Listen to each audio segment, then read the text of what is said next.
Hello ನಮಸ್ಕಾರ ದೇಸಿ veg corner ಕನ್ನಡದ ವೀಕ್ಷಕರಿಗೆ ಸ್ವಾಗತ. ಇವತ್ತು ನಾವು ಮನೆಯಲ್ಲೇ ಶುದ್ಧವಾದ ಮರಳಾಗಿರೋ ತುಪ್ಪನ ಹೇಗೆ ಮಾಡ್ಬೋದು ಅಂತ ಈ ವಿಡಿಯೋದಲ್ಲಿ ಹೇಳ್ಕೊಡ್ತಾ ಇದ್ದೀನಿ. ಇದು ತುಂಬಾ ಸುಲಭ, ನಿಮಗೆ 20 ನಿಮಿಷದಲ್ಲೇ ಮಾಡಿ ಮುಗಿಸ್ಕೊಳ್ಬೋದು. ನಾನಿಲ್ಲಿ ಅಂಗಡಿಲಿ ಸಿಗೋವಂಥ ಬಟರ್ನ ತಂದು ಅಥವಾ ಬೆಣ್ಣೆನ ತಂದು ನಾನಿಲ್ಲಿ ತುಪ್ಪನ ಕಾಯಿಸ್ತಾ ಇದ್ದೀನಿ.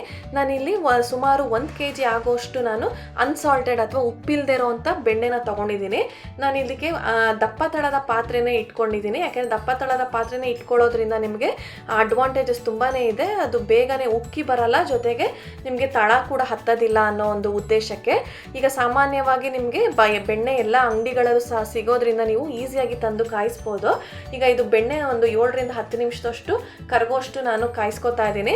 ನೀವು ಈ ತುಪ್ಪ ಮಾಡೋ ಟೈಮಲ್ಲಿ ನೀವು ಅದು ತುಪ್ಪ ಹತ್ರನೇ ಇರಬೇಕಾಗತ್ತೆ, ಇಲ್ಲ ಅಂತಂದರೆ ಬೇಗ ಉಕ್ಕಿ ಬಂದ್ಬಿಡತ್ತೆ, ನಿಮಗೆ ಅವಾಗ ತಳನೂ ಹತ್ತತ್ತೆ. ಅವಾಗ ಬೆಣ್ಣೆ ಕಾಯಿಸ್ಬೇಕಾದ್ರೆ ತುಪ್ಪ ಚೆನ್ನಾಗಿ ಆಗಲ್ಲ ನಿಮಗೆ.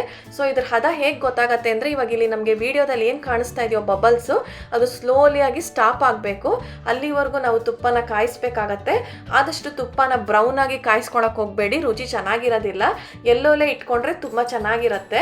ಹಾಗೆ ನಾನು ಇದಕ್ಕೆ ಸ್ವಲ್ಪ ಕಲರ್ ಬರಲಿ ಅನ್ನೋಕ್ಕೆ 1/4 ಟೀ ಸ್ಪೂನ್ ಅಷ್ಟು ಅರ್ಶಿನದ ಪುಡಿ ಕೂಡ ಹಾಕೋತಾ ಇದ್ದೀನಿ. ಅರ್ಶಿನದ ಪುಡಿ ಹಾಕೋದ್ರಿಂದ ಕಲರು ಬರುತ್ತೆ, ಜೊತೆಗೆ ನಿಮಗೆ ಆ ಬೆಣ್ಣೆಲಿ ಏನಿರುತ್ತೋ ಆ ಕೊಬ್ಬಿನಂಶ ಎಲ್ಲ ಕಡಿಮೆ ಆಗತ್ತೆ ಅಂತ ಹೇಳ್ತಾರೆ. ಅದಕ್ಕೋಸ್ಕರ ಹಾಕೊಳ್ತಾ ಇದ್ದೀನಿ. ನಾ ಈಗ ಒಂದು ಸೌಟ್ ಇಟ್ಕೊಂಡು ಚೆನ್ನಾಗಿ ಮಿಕ್ಸ್ ಮಾಡ್ಕೊತಾ ಇದ್ದೀನಿ.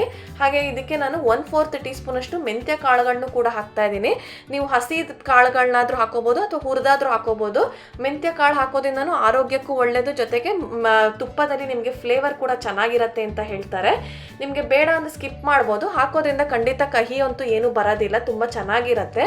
ಹಾಗೆ ನಿಮಗೆ ಇಲ್ಲಿ ಏನು ಈ ಮಿಲ್ಕ್ ಸಾಲಿಡ್ಸ್ ಅಂತೀವೋ ಅಥವಾ ಕೆನೆ ಅಂತೀವೋ ಅದನ್ನೆಲ್ಲ ನೀವು ಒಂದು ಸ್ಪೂನ್ ಇಟ್ಕೊಂಡು ಸೈಡ್ಸ್ ಅಂದರೆ ತೆಕ್ಕೊಳ್ಳೋದ್ರಿಂದ ನಿಮಗೆ ಅದು ಸೈಡ್ಸಲ್ಲಿ ಸ್ಟಿಕ್ ಆಗೋದು ಕಮ್ಮಿ ಆಗುತ್ತೆ. ಹಾಗೆ ತಳ ಹತ್ತಲ್ಲ, ಹಾಗೆ ಬ್ರೌನ್ ಆಗೋದು ಕೂಡ ಕಮ್ಮಿ ಆಗತ್ತೆ ಅಂತ ಹೇಳ್ತೀನಿ.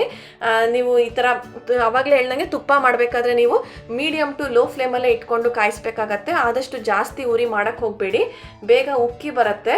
ಇದಕ್ಕೆ ನಾನು ಮತ್ತೆ ಇನ್ನೊಂದು ಸ್ವಲ್ಪ ಫ್ಲೇವರು ಚೆನ್ನಾಗಿರಲಿ ಅಂತ 3 ರಿಂದ 5 ನಾನು ಕರ್ಬೇವಿನ ಸೊಪ್ಪನ್ನು ಕೂಡ ಹಾಕೋತಾ ಇದ್ದೀನಿ. ನೀವು ಕೊನೆಗೆ ಸ್ಟ್ರೈನ್ ಮಾಡ್ತೀವಲ್ಲ, ಆ ಟೈಮಲ್ಲಿ ನಿಮಗೆ ಇದೆಲ್ಲನೂ ಸ್ಟ್ರೈನರಲ್ಲಿ ಬಂದ್ಬಿಡತ್ತೆ. ಈಗ ತಿಳಿಯಾದ ತುಪ್ಪ ನೋಡಿ ಎಷ್ಟು ಚೆನ್ನಾಗಿ ಒಂದು ಹಳದಿ ಕಲರ್ ಬಂದಿರೋಂಥ ತುಪ್ಪ ರೆಡಿ ಆಗ್ತಾ ಇದೆ. ಆಲ್ಮೋಸ್ಟ್ ಇನ್ನೇನು ರೆಡಿ ಆಗ್ತಾ ಬಂದಿದೆ. ದೇಸಿ ವೆಜ್ ಕಾರ್ನರ್ ಕನ್ನಡನ ಫಸ್ಟ್ ಟೈಮ್ ವೀಕ್ಷಿಸ್ತಾ ಇದ್ದೀರಾ ಅಂದರೆ ವೀಕ್ಷಕರೇ ದಯವಿಟ್ಟು ಸಬ್ಸ್ಕ್ರೈಬ್ ಮಾಡ್ಕೊಳ್ಳಿ. ನಾ ಪಕ್ಕದಲ್ಲಿ ಇರೋ ಬೆಲ್ ಐಕಾನ್ನ ಕೂಡ ಕ್ಲಿಕ್ ಮಾಡಿ. ನಾ ಹಾಕೋ ಪ್ರತಿಯೊಂದು ವಿಡಿಯೋದ ನೋಟಿಫಿಕೇಶನ್ ನಿಮಗೆ ಬರಬೇಕು ಅಂತಂದರೆ, ನನಗೆ ನಿಮ್ಮೆಲ್ಲರ ಸಪೋರ್ಟ್ ಬೇಕು, ದಯವಿಟ್ಟು ಸಬ್ಸ್ಕ್ರೈಬ್ ಮಾಡ್ಕೊಳ್ಳಿ ಅಂತ ಹೇಳ್ತೀನಿ.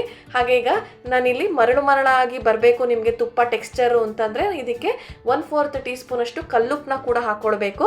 ಕಲ್ಲುಪ್ಪು ಹಾಕೋದ್ರಿಂದ ನಿಮಗೆ ಆ ಟೆಕ್ಸ್ಚರ್ ಬರುತ್ತೆ.